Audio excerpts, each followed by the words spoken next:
Salut, c'est Florent, le Mindful Coach. Je suis content de te retrouver aujourd'hui. Alors aujourd'hui, j'ai envie de te partager un acronyme de 6 lettres qui va te permettre d'apprendre plus efficacement, plus facilement et plus rapidement. Cet acronyme va te permettre d'optimiser tes apprentissages, de retenir tout ce que tu lis et vraiment de retenir tout ce que tu apprends. Tu vas pouvoir vraiment passer à un niveau au-dessus dans ton apprentissage. Est-ce que tu veux connaître ces 6 lettres? Donc reste avec moi.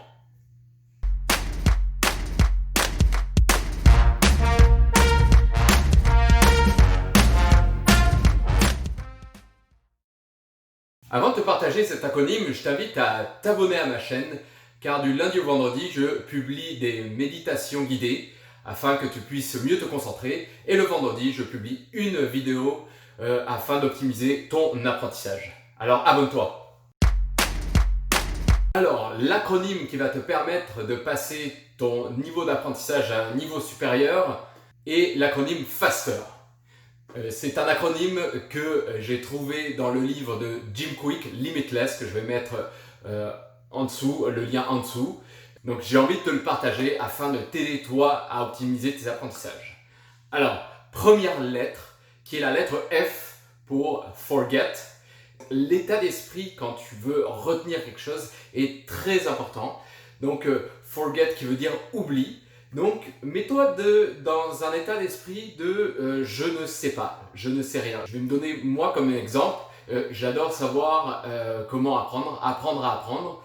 Et c'est ce que je veux te partager. J'ai suivi je ne sais combien de formations, je lis encore des livres là-dessus. Et à chaque fois que je me mets à lire un livre sur ça, je pars du principe que je connais rien pour vraiment ouvrir le plus possible mon esprit, mon cerveau à de nouveaux apprentissages. Pourquoi les enfants apprennent beaucoup mieux que nous? C'est qu'ils partent du principe qu'ils ne savent pas. La fameuse citation « tout ce que je ne sais, c'est que je ne sais rien ». Si tu te mets dans cet état d'esprit de Socrate, tout ce que je sais, c'est que je ne sais rien, avant d'aller dans un cours, avant de suivre une formation, avant de lire un livre, tu sais rien, tu pars du principe que tu sais rien et tu ouvres vraiment, si tu veux, ton cerveau, ton esprit. Tu peux utiliser l'image d'un parachute ou d'un panier qui est prêt à recevoir la connaissance. Donc ça va vraiment t'aider à t'ouvrir, à avoir un état d'esprit plus ouvert pour mieux apprendre et mieux retenir. J'aime bien faire des liens aussi avec la pleine conscience.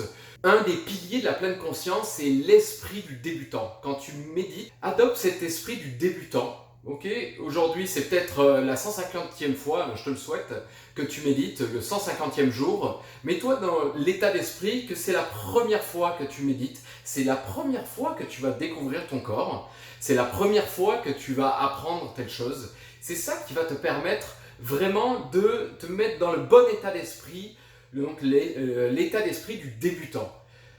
Ça va te permettre donc de recommencer à zéro et de dire ok, je vais apprendre, parce que finalement apprendre, c'est se rappeler.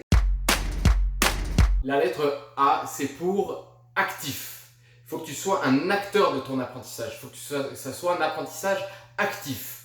Souvent, moi quand j'étais à l'école, j'étais en mode passif. J'étais assis, j'écoutais, puis mon esprit vagabondait, donc je retenais rien. Forcément, si on n'est pas concentré, si tu n'es pas concentré, si tu n'es pas actif dans ton apprentissage, donc tu vas moins retenir. Donc je t'invite à être plus concentré, plus actif. Comment tu peux rendre ton apprentissage plus actif? Alors tu peux prendre des notes. Par exemple, si tu lis un livre, je t'invite à lire un livre en marchant. Ça va être plus actif ton apprentissage. Tu vas mieux retenir parce que tu vas être en mouvement. Lettre S, qui est pour state. Ça aussi, c'est important de te mettre dans un état d'esprit positif. Faire appel à des émotions positives lorsque tu vas apprendre. Parce que si tu arrives par exemple avant un cours ou une formation, tu diras oh, j'ai pas envie, ça me fait chier d'apprendre.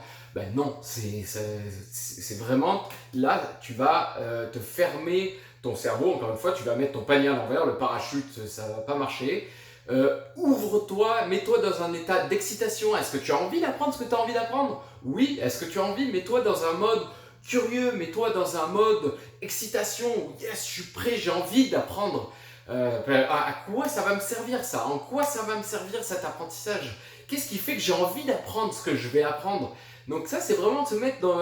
c'est cultiver les émotions positives parce qu'il y a vraiment un lien entre l'apprentissage et les émotions. Essaye de prendre conscience des choses qui tu te souviens le plus. Et souvent, tu remarqueras que c'est lié à une émotion forte. Donc, je t'invite vraiment à relier ton apprentissage à une émotion positive. Ça va vraiment comme renforcer tes connexions neuronales pour mieux retenir, mieux apprendre. Donc la lettre S pour state, qui est l'état, qui est l'émotion positive pour mieux apprendre. Maintenant, on va passer à la lettre T, qui est pour teach, finalement pour enseigner. Tout ce que tu apprends, je t'invite à l'enseigner. Je t'invite à trouver quelqu'un qui est prêt à écouter ce que tu dis. Moi personnellement, j'adore enseigner, j'adore expliquer ce que j'apprends. Donc trouve-toi quelqu'un, ça peut être ta partenaire, ça peut être ton enfant, ça peut être ta grand-mère, yeah. Moi, il y avait un prof, je me souviens, un prof d'éco qui m'avait dit si tu veux vraiment optimiser ton apprentissage, il faut que tu saches enseigner ce que tu apprends à ta grand-mère. Parce que ta grand-mère, elle n'y connaît rien. Mais elle est assez âgée pour tout comprendre, elle a le vocabulaire, donc c'est mieux d'enseigner à ta grand-mère qu'à ton enfant. Donc essaye d'enseigner ce que tu apprends, parce que forcément tu apprends plein de choses, et si tu te mets dans cet état d'esprit de ce que j'ai appris, je vais essayer de l'enseigner à ma grand-mère ou à ma partenaire, donc ça va vraiment te forcer à être plus clair, et donc à apprendre mieux. Parce que dès l'instant que tu sais enseigner, ça veut dire que tu as mieux appris. Donc vraiment, la lettre T pour teach, donc qui est pour enseigner. Enseigne vraiment ce que tu apprends. Enseigne ou partage, essaye d'expliquer ce que tu es en train de lire à un ami, à ta conjointe, c'est ça. Donc vraiment, T pour teach, qui va te permettre donc d'optimiser ton apprentissage, donc consolider vraiment ce que tu apprends, ce que tu es en train de lire.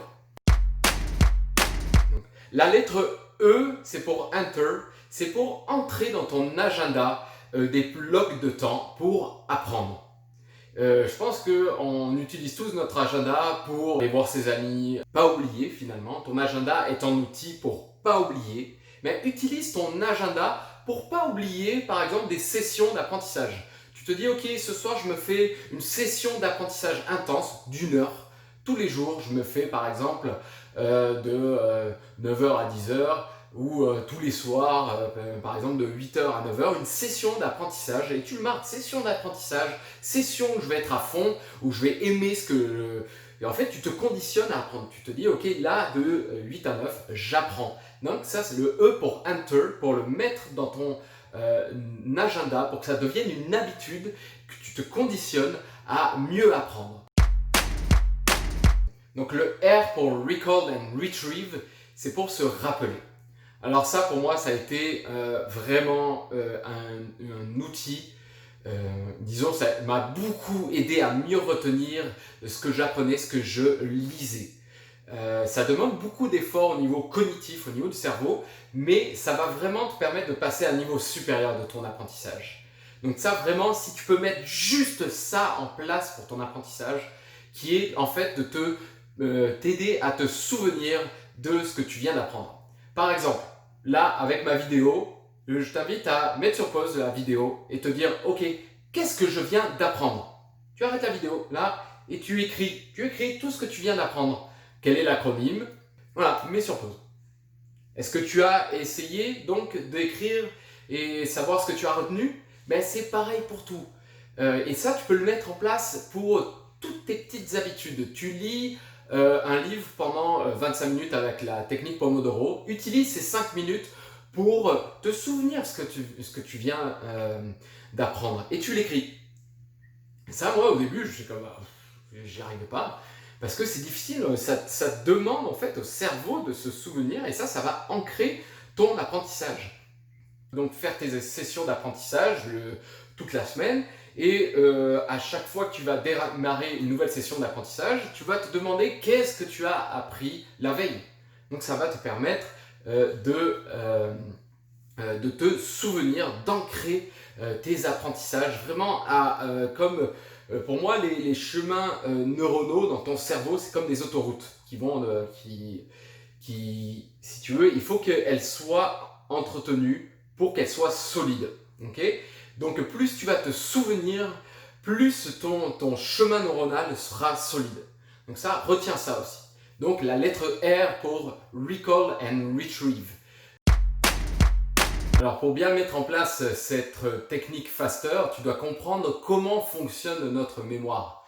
Alors des psychologues se sont intéressés à comment fonctionnait notre mémoire et il s'est avéré que nous retenons que 50% des informations apprises après 1 heure et on oublie 70% des informations après 24 heures.